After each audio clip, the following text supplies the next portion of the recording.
Welcome to QK news. ముందుగా headlines చూద్దాం. ఆరుట్ల పాఠశాల నమూనాను రాష్ట్ర వ్యాప్తంగా అమలు చేస్తామన్న సీఎం. ప్రతి నియోజకవర్గంలో తెలంగాణ పబ్లిక్ ప్రభుత్వ పాఠశాలలను అత్యుత్తమ విద్యా కేంద్రాలుగా తీర్చిదిద్దుతామని వ్యాఖ్య. నాణ్యమైన విద్యే ప్రభుత్వ ప్రధాన లక్ష్యమన్న రేవంత్ రెడ్డి. సముద్ర వాణిజ్య భద్రతపై G7 వేదికగా మోదీ ఆందోళన. నావికుల భద్రత అన్ని దేశాల బాధ్యత అన్న ప్రధాని. హార్ముజ్ జలసంధి అంతరాయాలపై ప్రపంచానికి హెచ్చరిక. సముద్ర మార్గాల రక్షణకు కలిసి పనిచేయాలన్న మోదీ. అమరావతిని మరో సింగపూర్ గా తీర్చిదిద్దడమే లక్ష్యమన్న సీఎం చంద్రబాబు. ప్రపంచ స్థాయి మౌలిక వస్తువులతో రాజధాని అభివృద్ధి. ఏపీలో పెట్టుబడులకు ముందుకు రావాలన్న చంద్రబాబు. దేశంలో ఆదర్శ నగరంగా అమరావతి రూపుదిద్దుకుంటుందన్న సీఎం. పొంగులేటిపై తీవ్ర విమర్శలు చేసిన కేటీఆర్. రైతు బంధు లేక రైతులు ఇబ్బందులు పడుతున్నారన్న ఆరోపణ. తెలంగాణ ఆర్థిక పరిస్థితి క్షీణిస్తోందన్న బీఆర్ఎస్ నేత. ప్రజా సమస్యలపై ప్రభుత్వం విఫలమైందన్న కేటీఆర్.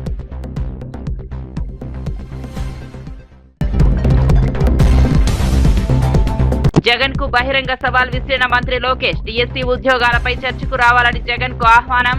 జాబ్ క్యాలెండర్ తో యువతకు అవకాశాలంటున్న లోకేష్. ఉద్యోగాల వాస్తవాలు ప్రజల ముందుంచుతామన్న మంత్రి.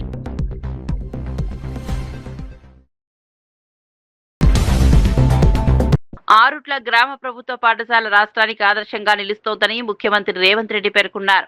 నర్సరీ నుంచి ఇంటర్ వరకు 1814 మంది విద్యార్థులకు నాణ్యమైన విద్య అందిస్తూ ఈ పాఠశాల ప్రత్యేక గుర్తింపు పొందిందన్నారు. ఉపాధ్యాయులు, స్కూల్ మేనేజ్మెంట్ కమిటీ, తల్లిదండ్రుల కృషి వల్లే ఈ విజయమని కొనియాడారు.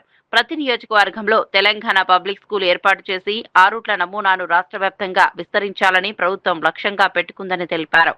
ప్రభుత్వ పాఠశాలలను కేవలం పేదల కోసం మాత్రమే కాకుండా అత్యుత్తమ విద్య అందించే కేంద్రాలుగా తీర్చిదిద్దాలని సంకల్పించామని చెప్పారు. విద్యార్థుల ప్రతిభను వెలికితీసే ఆధునిక విద్యా వేదికలుగా ప్రభుత్వ పాఠశాలలను అభివృద్ధి చేయనున్నట్లు వెల్లడించారు. భవిష్యత్ తరాలకు నాణ్యమైన విద్య అందించడమే ప్రభుత్వ ప్రధాన లక్ష్యమని సీఎం స్పష్టం చేశారు. అడ్మిషన్లు పూర్తి అయినాయని ప్రభుత్వ పాఠశాల ముందు బోర్డు పెట్టే పరిస్థితి వచ్చిందంటే ఇక్కడ విద్య నేర్పుతున్న సిబ్బంది, ఇక్కడ ఉపాధ్యాయుల యొక్క కమిట్మెంట్ ని ఈ రోజు ముఖ్యమంత్రిగా నేను వారిని అభినందించదలుచుకున్నా. పాఠశాల విద్యా కమిటీ సభ్యులు, విద్య నేర్పుతున్న ఉపాధ్యాయులు ఈరోజు తెలంగాణ సమాజానికి గొప్ప ఆదర్శంగా నిలబడ్డారు. ఇవాళ తెలంగాణ రాష్ట్రంలో ప్రతి శాసనసభ నియోజకవర్గంలో ఒక ప్రయోగాత్మకంగా తెలంగాణ పబ్లిక్ స్కూల్ని ప్రారంభించుకోవాలి. అకాడమిక్ ఇయర్లో ఇందులో నుంచి వచ్చిన అనుభవాలను భవిష్యత్తు పాఠాలుగా నేర్చుకొని ఇంకా అద్భుతమైన విద్యను మన ప్రజలకు అందించాలన్న ఆలోచన ప్రభుత్వం చేస్తుంది. నా సొంత మండలం ఒంగూరులో కూడా ఈరోజు మోడల్ స్కూల్ కింద తెలంగాణ పబ్లిక్ స్కూల్ని ప్రారంభించిన ఈరోజు ఆరుట్ల గ్రామం నుంచే ప్రారంభించాలని ఎందుకు వచ్చినా అంటే మీరు తెలంగాణకు స్ఫూర్తినిచ్చిండ్రు, తెలంగాణకు ఆదర్శంగా నిలబడ్డారు. ఈ ఆరుట్ల గ్రామానికి పట్టణ అభివృద్ధిలో కీలక మైలురాయిగా నిలిచి రైల్వే ఓవర్ బ్రిడ్జ్ నిర్మాణానికి ఘనంగా శంకుస్థాపన జరిగింది. కేంద్ర ప్రభుత్వం 100% నిధులతో 140 కోట్ల వ్యయంతో ఈ ప్రతిష్టాత్మక ప్రాజెక్టు నిర్మించబడనుంది. 750 మీటర్ల పొడవు, 75 అడుగు వెడల్పుతో 4 లేన్లుగా నిర్మించే ఈ బ్రిడ్జ్ ద్వారా దశాబ్దాలుగా ప్రజలు ఎదుర్కొంటున్న ట్రాఫిక్ సమస్యలకు శాశ్వత పరిష్కారం లభించనుంది. కేంద్ర మంత్రి పెమ్మసాని చంద్రశేఖర్ మాట్లాడుతూ మంత్రి నారా లోకేష్ నిరంతర కృషి, కేంద్ర మంత్రి అశ్విని వైష్ణవ్ సహకారంతో ఈ ప్రాజెక్టుకు మోక్షం లభించిందన్నారు. రాబోయే 2 ఏళ్లలో నిర్మాణాన్ని పూర్తి చేస్తామని తెలిపారు. అమరావతి అభివృద్ధి, మంగళగిరిలో అండర్ గ్రౌండ్ డ్రైనేజీ, పార్కులు, మహాప్రస్థానం వంటి పలు అభివృద్ధి కార్యక్రమాలు వేగంగా సాగుతున్నాయని వెల్లడించారు. మంగళగిరిని ఆధునిక నగరంగా తీర్చిదిద్దేందుకు ప్రభుత్వం కట్టుబడి ఉందన్నారు. ప్రాంతంలో ఉండేటువంటి పట్టణాలన్నిటినీ కూడా 20-30 సంవత్సరాలుగా ట్రాఫిక్ ఇబ్బందులతో పడుతున్న వాళ్ళందరికీ కూడా డీకంజెస్ట్ చేసే విధంగా, ట్రాఫిక్ ని సులభతరం చేసే విధంగా ఈ రోజున సెంట్రల్ గవర్నమెంట్ 100% ఫండ్స్ తో తీసుకురావడం జరిగింది. అయితే ఇట్లాంటిది ఈ బ్రిడ్జి, నేను కూడా 20 సంవత్సరాలు అమెరికాలో ఉన్నాను. ఈ బ్రిడ్జి, దీని ఆవశ్యకతని లోకేష్ గారు, వారి టీము నిరంతరం ఫాలో అప్ చేయటం వల్ల మాత్రమే ఇది స్టార్ట్ అయింది. అదే విధంగా కూడా ఎండ్ అవుతా ఉంది. అక్కడక్కడ కొంత కన్ఫ్యూజన్లు ఉన్నా కూడా శ్రీ వైష్ణవ్ గారితో, కేంద్ర మంత్రి గారితో లోకేష్ గారు మాట్లాడి దీన్ని ఈ రోజు ఈ స్థితికి తీసుకొచ్చాం. ఏదేమైనప్పటికీ 2 సంవత్సరాలు దీన్ని కంప్లీట్ చేస్తాం. ఇదే కాకుండా ఈ రోజున మంగళగిరిలో అనేక కార్యక్రమాలు, అంటే కేంద్ర ప్రభుత్వంతో అవసరమైతే కేంద్ర ప్రభుత్వ నిధులు, రాష్ట్ర ప్రభుత్వ నిధులు అవసరమైతే ఆ విధంగా అండర్ గ్రౌండ్ డ్రైనేజ్ పనులు చేయబోతా ఉన్నాం. అదేవిధంగా సిఎస్ఆర్ తోటి ఈ రోజున మహాప్రస్థానం అనేది రాష్ట్రంలో విద్యారంగాన్ని పూర్తిగా మార్చే దిశగా ప్రభుత్వం విప్లవాత్మక సంస్కరణలు అమలు చేస్తోందని మంత్రి దుద్దిళ్ల శ్రీధర్ బాబు తెలిపారు. ముఖ్యమంత్రి రేవంత్ రెడ్డి నాయకత్వంలో young India integrated schools, Telangana public schools ద్వారా అన్ని వర్గాల విద్యార్థులకు నాణ్యమైన విద్య అందించాలనే లక్ష్యంతో ముందుకు సాగుతున్నామని చెప్పారు. భవిష్యత్ అవసరాలకు అనుగుణంగా విద్యా వ్యవస్థను రూపుదిద్దుతున్నామని వెల్లడించారు. ప్రభుత్వ పాఠశాలలను ఆధునిక సదుపాయాలతో తీర్చిదిద్ది విద్యార్థుల్లో నైపుణ్యాలను పెంపొందించేందుకు ప్రత్యేక ప్రణాళికలు అమలు చేస్తున్నామని పేర్కొన్నారు. గ్రామీణ, పట్టణ ప్రాంతాల మధ్య విద్యా అసమానతలను తొలగించడంపై దృష్టి పెట్టామని తెలిపారు. ప్రతి విద్యార్థికి సమాన అవకాశాలు కల్పించడం ద్వారా తెలంగాణను విద్యారంగంలో అగ్రస్థానంలో నిలబెట్టడమే ప్రభుత్వ లక్ష్యమని శ్రీధర్ బాబు స్పష్టం చేశారు. అభ్యసించిన మీరందరూ రేపు ఫ్యూచర్ సిటీలో ప్రధానమైన పాత్రధారులుగా నిలవాలి, ఈ రాష్ట్రంలో పెద్ద మానవ వనరులుగా ఎదగాలని ముఖ్యమంత్రి గారి ఆలోచనను ముందుకు తీసుకెళ్తా ఉన్న తరుణంలో విద్యా సంస్కరణలు చేస్తా ఉన్నాం. ముఖ్యమంత్రి గారు స్వయానా విద్యాశాఖ బాధ్యతలు నిర్వహిస్తూ సంస్కరణలు మాటల వరకే ఆపకుండా రాగానే యంగ్ ఇండియా ఇంటిగ్రేటెడ్ స్కూల్ పనులను ప్రారంభించుకున్నాం. అన్ని వర్గాలకు సంబంధించిన విద్యార్థులు ఒకటే చోట చదువుకోవాలని వారి ఆలోచన మేరకు ఈ రోజు స్కూళ్ల నిర్మాణం జరుగుతూ ఉంది. ఆ రోజు ప్రదేశ్ కాంగ్రెస్ కమిటీ అధ్యక్షులుగా ముఖ్యమంత్రి రేవంత్ రెడ్డి గారు, నేను ఆ రోజు క్యాంపెయిన్ ఈ మేనిఫెస్టో కమిటీ చైర్మన్ గా వారి ఆలోచన మేరకు తెలంగాణ పబ్లిక్ స్కూల్ని మా ప్రభుత్వం వచ్చిన తర్వాత ప్రతి జిల్లాలో ప్రతి మండలాలకు సంబంధించిన ఎన్టీఆర్ జిల్లా నందిగామలో సంచలనం సృష్టించిన భారీ చోరీ కేసును పోలీసులు విజయవంతంగా ఛేదించారు. ఈ కేసులో 5 అంతర్రాష్ట్ర దొంగలను అరెస్ట్ చేసినట్లు ఏసీపీ శ్రీనివాసరావు తెలిపారు. కంచికచర్ల మండలం నక్కలంపేటలో జరిగిన 374 గ్రాముల బంగారం చోరీ కేసులో నిందితులను గుర్తించి పట్టుకున్నట్లు వెల్లడించారు. తెలంగాణకు చెందిన ఈ ముఠా హైవే సమీప గ్రామాలను లక్ష్యంగా చేసుకుని దొంగతనాలకు పాల్పడుతోందని చెప్పారు. ఒకే రాత్రి 2 ఇళ్లలో చోరీ యత్నం చేసి 3వ ఇంట్లో బంగారం, నగదు అపహరించినట్లు వివరించారు. డాగ్ స్క్వాడ్, సీసీ కెమెరాల ఆధారంగా ప్రత్యేక బృందాలు దర్యాప్తు జరిపి నిందితులను అదుపులోకి తీసుకున్నాయి. ప్రధాన నిందితుడు సురేష్ పై ఇప్పటికే తెలంగాణ, ఏపీలో 26 చోరీ కేసులు ఉన్నట్లు గుర్తించారు. చోరీకి గురైన 374 గ్రాముల బంగారాన్ని పూర్తిగా రికవరీ చేసినట్లు పోలీసులు వెల్లడించారు. ఇవన్నీ జగ్గేపేట చూసుకుంటూ వచ్చి ఇక్కడ అనువుగా ఉందని, హైవే పక్కన మంచి పోషగా ఉందని చెప్పేసి ఇది సెలెక్ట్ చేసుకోవడం జరిగింది. మనకి ఈ నెల 4వ తారీఖున మన కంచికచర్ల పోలీస్ స్టేషన్ పరిధిలో పరిటాల గ్రామ శివారైన నక్కలంపేటలో ఒక నైట్ హెచ్పి అంటే హౌస్ బ్రేకింగ్ జరిగింది. అది గుత్త పుల్లారావు గారి ఇంట్లో వాళ్ళు ఫస్ట్ ఫ్లోర్లో నిద్రిస్తూ ఉండగా వాళ్ళకి గ్రిల్కి తాళం వేసి ఉంటే తాళం పగలగొట్టుకుని వెనక వైపు నుండి మా డోరు తోసుకుంటూ లోపలికి, అంటే వంటగదిలో నుంచి డోరు నెట్టడం వల్ల అది వచ్చేసింది. లోపలికి వెళ్ళి వాళ్ళ బెడ్రూమ్లో భార్యాభర్తలు ఇద్దరు, పుల్లారావు గారు వారి భార్య ఇద్దరు నిద్రిస్తున్నారు. అక్కడ ఉన్న తాళాలు అవైలబుల్గా ఒక అలమారకు ఉన్నాయి, మరో దగ్గర బంగారం కూడా అవైలబుల్గా ఉంటాం. ఆ తాళాలు తీసుకుని లోపలగా కబోర్డ్స్లో ఉన్న ఐరన్ సేఫ్ అయ్యి తర్వాత కబోర్డ్ యొక్క ఈ బంగారం పెట్టుకునే అల్మారా అవి తీసి దానిలో ఉన్న మొత్తం 374 గ్రాముల బంగారు ఐటమ్స్ దొంగిలించుకుని ఒక బ్యాగ్లో వేసుకుని అక్కడే ఉన్న ఒక 50,000 రూపాయలు క్యాష్ తీసుకుని అక్కడి నుంచి వాళ్ళు మళ్ళీ మెయిన్ డోర్ కింద ఉండగా వెళ్ళిపోవడం జరిగింది. ఇది కూడా ఈ నక్కలంపేట అనేది హైవేకి పక్కన ఉండటం వల్ల మన సర్వీస్ రోడ్లో నుంచి వాళ్ళు అక్కడికి వచ్చారు. అంతకుముందు దీనికి ముందు ఇంకో 2 నెలల్లో అటెంప్ట్ చేశారు. అయితే అక్కడేమి వాళ్ళకేం దొరకటం కానీ లోపల ఏం జరగలేదు. దాని పారుట్ల ప్రభుత్వ పాఠశాల ప్రారంభోత్సవ కార్యక్రమంలో ముఖ్యమంత్రి రేవంత్ రెడ్డి రాజకీయ వ్యాఖ్యలు చేయడంపై మాజీ మంత్రి ఎమ్మెల్యే హరీష్ రావు అభ్యంతరం వ్యక్తం చేశారు. పిల్లల ముందు తన ఎత్తు గురించి మాట్లాడడం అవసరమా అని ప్రశ్నించారు.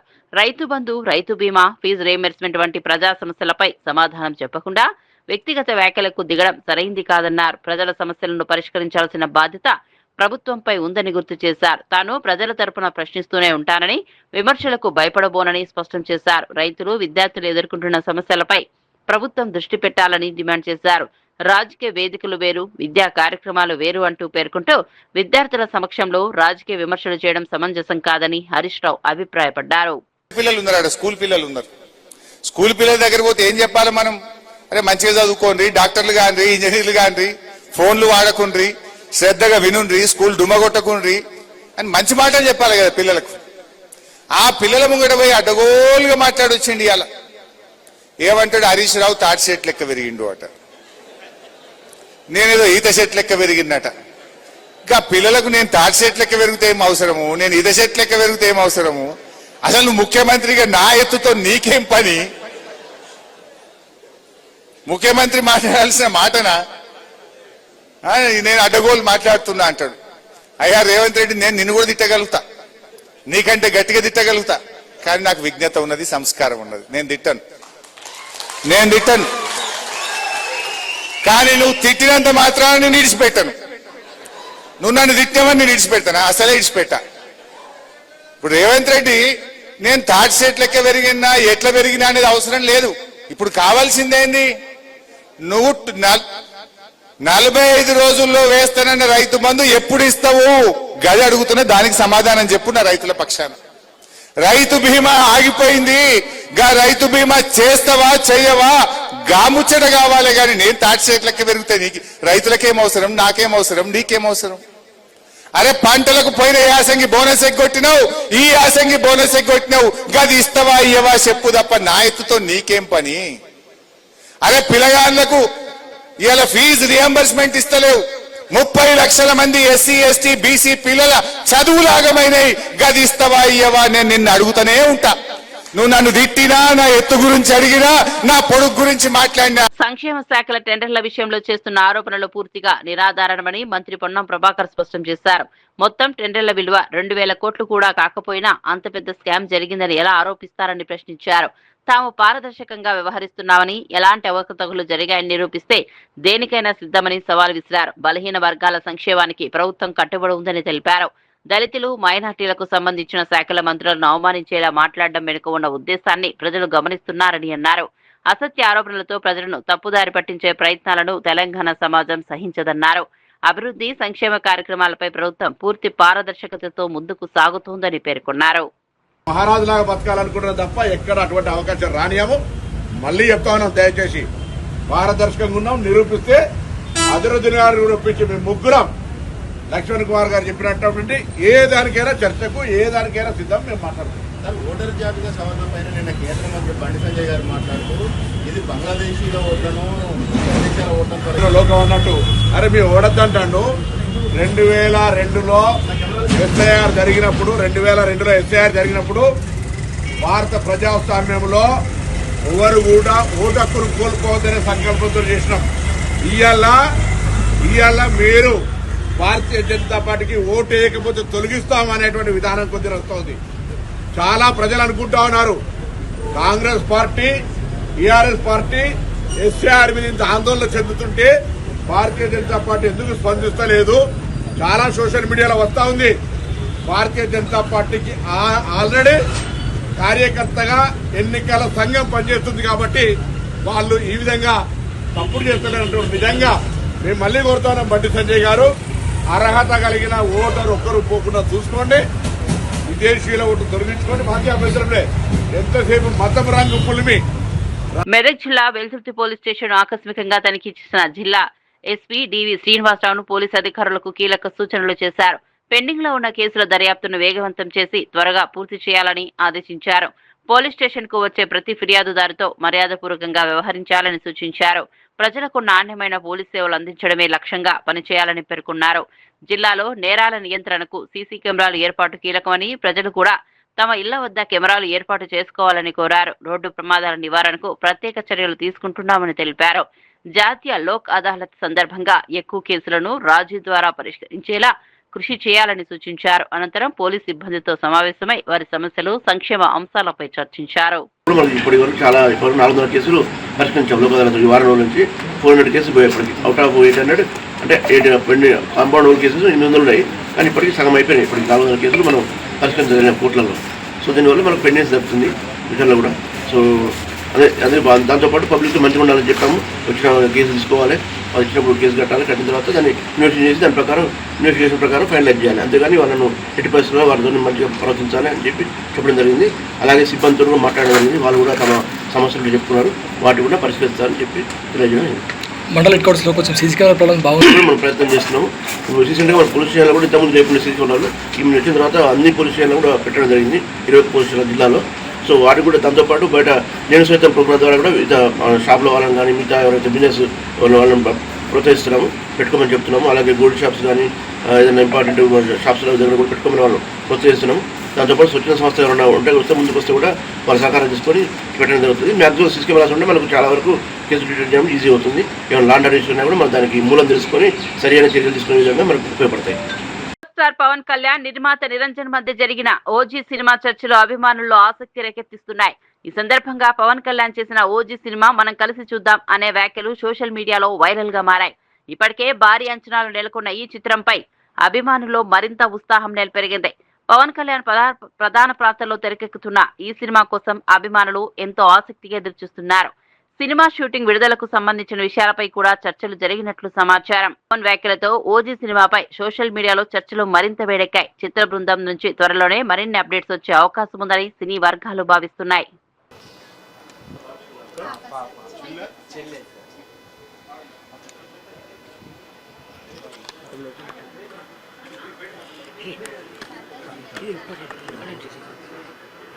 కొంచెం బ్యాక్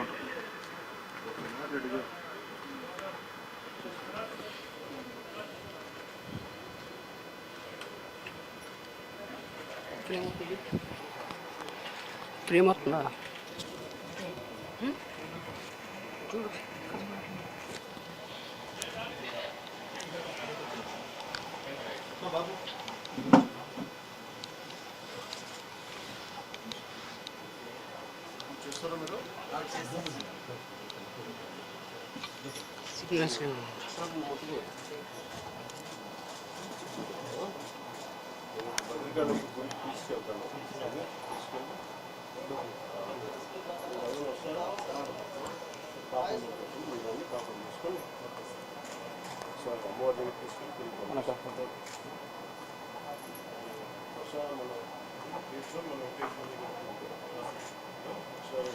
దానికి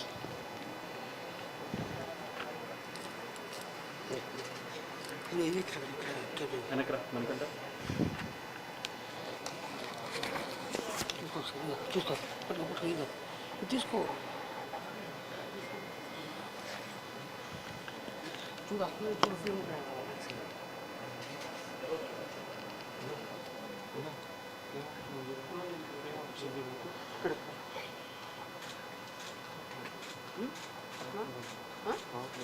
సిగ్నల్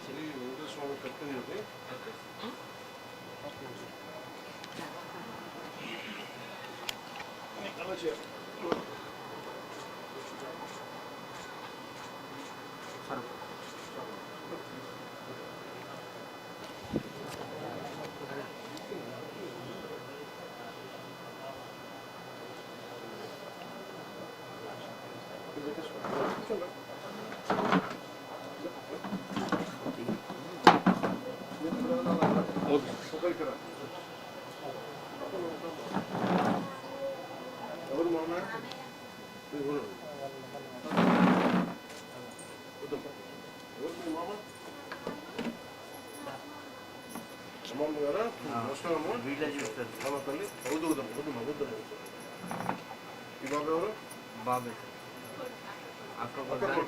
బాబుతోనే ఉంటాడు సార్.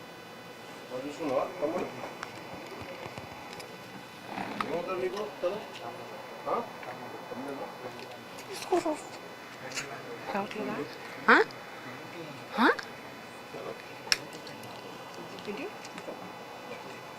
ఖమ్మం జిల్లా పాలేరులో పార్టీ కార్యకర్తల సమావేశంలో BRS working president KTR Congress ప్రభుత్వంపై తీవ్ర విమర్శలు చేశారు.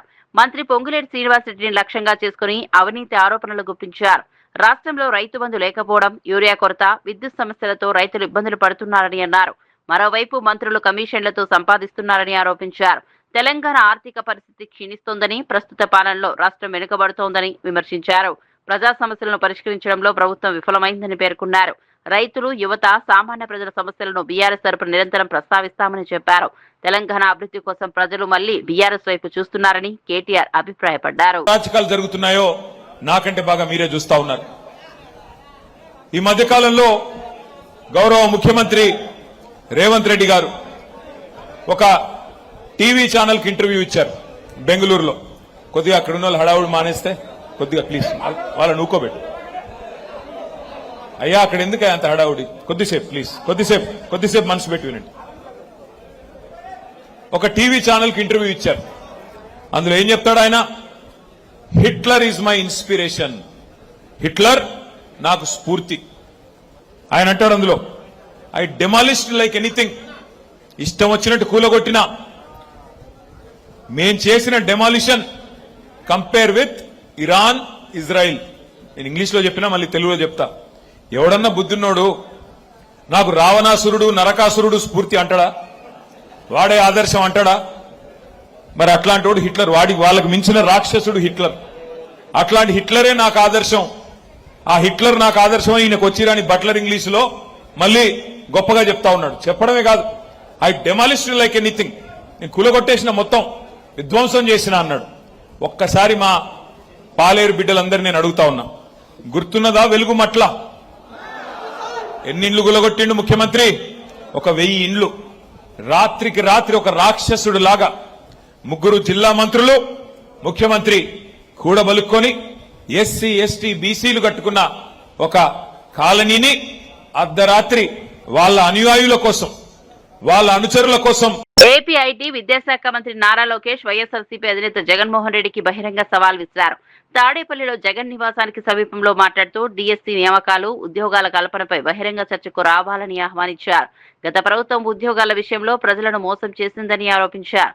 కూటమి ప్రభుత్వం మాత్రం నిజమైన జాబ్ క్యాలెండర్ విడుదల చేసి యువతకు అవకాశాలు కల్పిస్తోందన్నారు. విద్యారంగం, ఉపాధి రంగాల్లో పారదర్శకతతో ముందుకు సాగుతున్నామని తెలిపారు. నిరుద్యోగ యువత భవిష్యత్తు కోసం ప్రభుత్వం కట్టుబడి ఉందని స్పష్టం చేశారు. రాష్ట్రంలో ఉద్యోగాల కల్పనపై వాస్తవాలను ప్రజల ముందుంచేందుకు ఎప్పుడైనా సిద్ధమని లోకేష్ పేర్కొన్నారు. దొక్కాను, ప్రజల సమస్యలు తెలుసుకుంటాం జరిగింది. నేను ఆనాడు ప్రజలకు ఒకటే రిక్వెస్ట్ చేశాను, ఏ మెజారిటీ అయితే నేను ఓడిపోయానో దాని పక్కన ఒక 0 పెట్టి నన్ను గెలిపిస్తే కొండంత బలం నాకు వస్తుంది. అవసరమైతే అటు పక్కన పవన్ అన్నతో, ఇటు పక్కన చంద్రబాబు నాయుడు గారితో పోరాడి మంగళగిరి కావాల్సిన నిధులు నేను తీసుకురాగలుగుతానని ఆనాడు ప్రజలు చెప్తాం జరిగింది. నా కోరికని స్వీకరించి ఆంధ్ర రాష్ట్ర చరిత్రలోనే టాప్ 3 మెజారిటీ నియోజకవర్గంలో మంగళగిరి 3వ స్థానంలో నిలబడటం జరిగింది. అంటే ప్రజలు నా పైన చాలా ఆశ పెట్టుకున్నారు, పనులు చేస్తారని ఒక ఆశతో నన్ను గెలిపించారు. మరుసటి రోజు నుంచి, అంటే గెలిచిన మరుసటి రోజు నుంచే ప్లాన్స్ అన్ని రూపొందించాం. తాగునీరు కానివ్వండి, అండర్ గ్రౌండ్ గ్యాస్ కానివ్వండి, అండర్ గ్రౌండ్ డ్రైనేజ్ కానివ్వండి, ఇప్పుడు ఏకంగా అండర్ గ్రౌండ్ పవర్ ప్రాజెక్ట్ కూడా మొత్తం మంగళగిరి నియోజకవర్గానికి ఏర్పాటు చేస్తాం జరిగింది. ఇంకో పక్కన దుగ్గిరాలకు వచ్చే గల కూడా మీరు చూస్తే మన అన్న క్యాంటీన్ కూడా ప్రారంభించాం. లైబ్రరీలన్నీ కూడా పూర్వ వైభవం తీసుకొస్తున్నాం. మంగళగిరి పట్టణానికి వచ్చి 100 పడకల ఆసుపత్రి కడుతున్నాం. అద్భుతమైన లైబ్రరీని మళ్ళీ తిరిగి ఆనాడు. హోంమంత్రి వంగల్పూడి అనితపై వైఎస్ఆర్సీపీ నేతలు చేసిన వ్యాఖ్యలను పువ్వూరు ఎమ్మెల్యే వేమిరెడ్డి ప్రశాంతిరెడ్డి తీవ్రంగా ఖండించారు. ఒక మహిళా హోంమంత్రి నోటికొచ్చినట్లు మాట్లాడడం సరికాదని ఆమె మండిపడ్డారు. మహిళలను అవమానించడం వైఎస్ఆర్సీపీకి సంస్కృతిగా మారిపోయిందని విమర్శించారు. రాజకీయ విభేదాలు ఉండొచ్చని, కానీ మహిళల గౌరవాన్ని దెబ్బతీసేలా మాట్లాడడం ప్రజాస్వామ్యానికి మంచిది కాదన్నారు. ఎన్నికల్లో ప్రజలు ఇచ్చిన తీర్పు తర్వాత కూడా ప్రతిపక్ష నేతల వైఖరిలో మార్పు కనిపించడం లేదని ఆరోపించారు. హోంమంత్రి స్థాయిలో ఉన్న మహిళపై ఇలాంటి వ్యాఖ్యలు చేస్తే సాధారణ మహిళల పరిస్థితి ఎలా ఉంటుందో ఆలోచించాలని సూచించారు. మహిళల పట్ల గౌరవప్రదమైన వ్యవహారం అవసరమని, రాజకీయాల్లో హద్దులు దాటే వ్యాఖ్యలు మానుకోవాలని ఆమె హితవు పలికారు. ఈ సమాజంలో ప్రతి ఒక్కరికి విమర్శించే హక్కు ఉంది.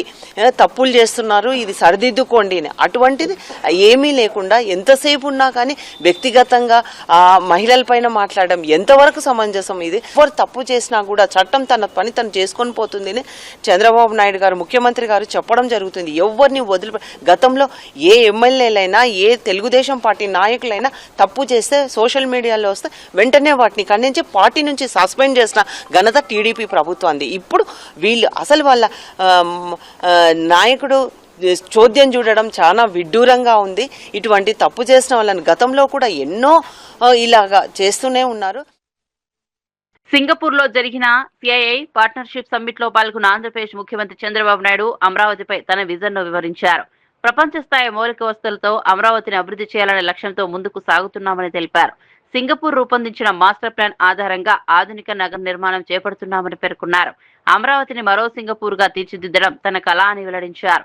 పెట్టుబడిదారులు, పారిశ్రామికవేత్తలు ఆంధ్రప్రదేశ్ తో భాగస్వామ్యం కావాలని ఆహ్వానించారు. సుస్థిర అభివృద్ధి, స్మార్ట్ సిటీ భావనలతో రాజధాని నిర్మాణం కొనసాగుతోందన్నారు. ప్రపంచ స్థాయి పెట్టుబడులు, ఉపాధి అవకాశాలు, ఆధునిక మౌలిక వస్తువులతో అమరావతి దేశంలోనే ఆదర్శ నగరంగా నిలుస్తుందని ఆశాభావం వ్యక్తం చేశారు.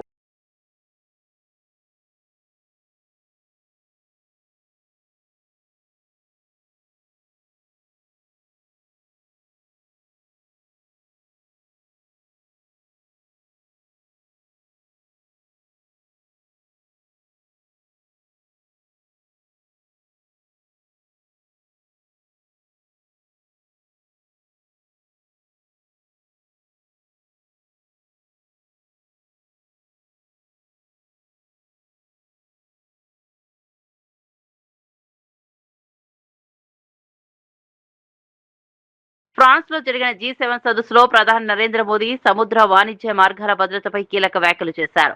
నావికుల భద్రత, అంతర్జాతీయ సముద్ర మార్గాల రక్షణ అన్ని దేశాల ఉమ్మడి బాధ్యత అని స్పష్టం చేశారు. హార్ముజ్ జలసంధిలో వాణిజ్య నౌకాయానికి అంతరాయాలు ఏర్పడడం వలన ప్రపంచ ఆర్థిక వ్యవస్థపై తీవ్ర ప్రభావం చూపుతుందని హెచ్చరించారు. ఇటీవల జరిగిన ఘటనలు భారతీయ నావికుల ప్రాణ నష్టాన్ని ప్రస్తావిస్తూ సముద్ర భద్రతపై మరింత అప్రమత్తత అవసరమన్నారు. అంతర్జాతీయ వాణిజ్యానికి కీలకమైన సముద్ర మార్గాలను సురక్షితంగా ఉంచేందుకు ప్రపంచ దేశాలు కలిసి పనిచేయాలని పిలుపునిచ్చారు. వాళ్ళకి ఇంకా మేము పెన్షన్ ఇస్తూనే ఉన్నాం. ఈ 24 months లో కేవలం 7,856 పెన్షన్స్ మాత్రమే తీసాం ఇనెలిజిబిలిటీ క్రైటీరియాలో. మీరు ఈరోజు ప్రతిపక్ష నాయకులు మాట్లాడుతున్నారు 6 లక్షల పెన్షన్ తీసామని. మే 2019 నుంచి 2024 మధ్యలో ఇనెలిజిబిలిటీ క్రైటీరియాలో 9,56,000 పెన్షన్స్ తీశారు. అయితే పెన్షన్స్ తగ్గాయి కదా అని మీ అందరూ మాట్లాడుతున్నారు. కానీ పెన్షన్స్ తగ్గిన మాట వాస్తవం. అవి చనిపోయినటువంటి వ్యక్తులు పెన్షన్స్ తగ్గాయి. సుమారు 5 లక్షల మంది చనిపోయారు. కానీ చనిపోయిన వ్యక్తులు ఎవరైతే చనిపోయారో వెంటనే వాళ్ళ స్పౌస్ ఉంటే మాత్రం వాళ్ళ స్పౌస్ కోటాలో ఆంధ్రప్రదేశ్ ప్రభుత్వం సంక్షేమ కార్యక్రమాల విస్తరణకు కట్టుబడి ఉందని మంత్రి కొండపల్లి శ్రీనివాస్ తెలిపారు. రాష్ట్రంలో 2.2 లక్షల మంది వితంతువులకు పెన్షన్ అందించే నిర్ణయం తీసుకున్నామని వెల్లడించారు. పెన్షన్లు తొలగిస్తున్నారన్న ప్రచారంలో వాస్తవం లేదని స్పష్టం చేశారు. మహిళల ఆర్థిక సాధికారత కోసం డ్వాక్రా ఉత్పత్తులకు అంతర్జాతీయ స్థాయిలో మార్కెటింగ్, బ్రాండింగ్ చేపట్టనున్నట్లు చెప్పారు. పైలట్ ప్రాజెక్ట్ కింద 100 ఉత్పత్తులను గ్లోబల్ మార్కెట్ కు తీసుకెళ్లే చర్యలు ప్రారంభమయ్యాయని తెలిపారు. సెర్ప్ మెహ్మా ద్వారా 5 లక్షల మహిళా పారిశ్రామికవేత్తలను తయారు చేయడమే లక్ష్యమన్నారు. డ్వాక్రా రుణాల పారదర్శకత నిర్వహణ కోసం మన డబ్బులు మన లెక్కలు అనే మొబైల్ యాప్ ను త్వరలో అందుబాటులోకి తీసుకురానున్నట్లు వెల్లడించారు. సంస్కారానికి బ్రాండ్ అంబాసిడర్ అయినటువంటి పవన్ కళ్యాణ్ గారు ఏం మాట్లాడారు చూడండి ఒకసారి. ఆ రోజా కూడా మాట్లాడద్దు, డైమండ్ రాణి ఆ రోజా కూడా మాట్లాడద్దు. వాళ్ళు కూడా యూట్యూబ్ నువ్వు కూడానా కింద అంటే ఏంటి? పవన్ కళ్యాణ్ గారికి కొత్తగా వచ్చింది మంత్రి పదవితో పాటు సంస్కారం కూడా కొత్తగా వచ్చిందా అనుకోవాలి. అంతే కదా, మంత్రి అంత క్రితం లేదు. మంత్రి పదవితో పాటు ఆయనకి సంస్కారం వచ్చేసింది. ఆడవాళ్ళకు కట్టుబొట్ల గురించి ఇటు గురించి అటు గురించి మాట్లాడతా. కట్టుబొట్టు ఎవడన్నాడు? పేరెత్తలేదు. పవన్ కళ్యాణ్ గారు, లోకేష్ నాయుడు గారు ఇద్దరు ఓకే అనిత గారి మీద విపరీతమైన ప్రేమ కార్చేస్తున్నారు. ఆరుట్ల పాఠశాల నమూనాను రాష్ట్ర వ్యాప్తంగా అమలు చేస్తామన్న సీఎం. ప్రతి నియోజకవర్గంలో తెలంగాణ పబ్లిక్ ప్రభుత్వ పాఠశాలలను అత్యుత్తమ విద్యా కేంద్రాలుగా తీర్చిదిద్దుతామని వ్యాఖ్య. నాణ్యమైన విద్యే ప్రభుత్వ ప్రధాన లక్ష్యమన్న రేవంత్ రెడ్డి. సముద్ర వాణిజ్య భద్రతపై G7 వేదికగా మోదీ ఆందోళన. నావికుల భద్రత అన్ని దేశాల బాధ్యత అన్న ప్రధాని. హార్ముజ్ జలసంధి అంతరాయాలపై ప్రపంచానికి హెచ్చరిక. సముద్ర మార్గాల రక్షణకు కలిసి పనిచేయాలన్న మోదీ. అమరావతిని మరో సింగపూర్ గా తీర్చిదిద్దడమే లక్ష్యమన్న సీఎం చంద్రబాబు. ప్రపంచ స్థాయి మౌలిక వస్తువులతో రాజధాని అభివృద్ధి. ఏపీలో పెట్టుబడులకు ముందుకు రావాలన్న చంద్రబాబు. దేశంలో ఆదర్శ నగరంగా అమరావతి రూపుదిద్దుకుంటుందన్న సీఎం.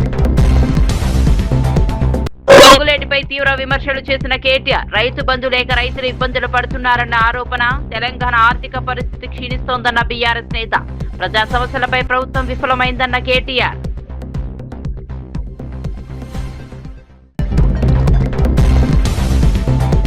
జగన్ కు బహిరంగ సవాల్ విసిరిన మంత్రి లోకేష్. డిఎస్సీ ఉద్యోగాలపై చర్చకు రావాలని జగన్ కు ఆహ్వానం.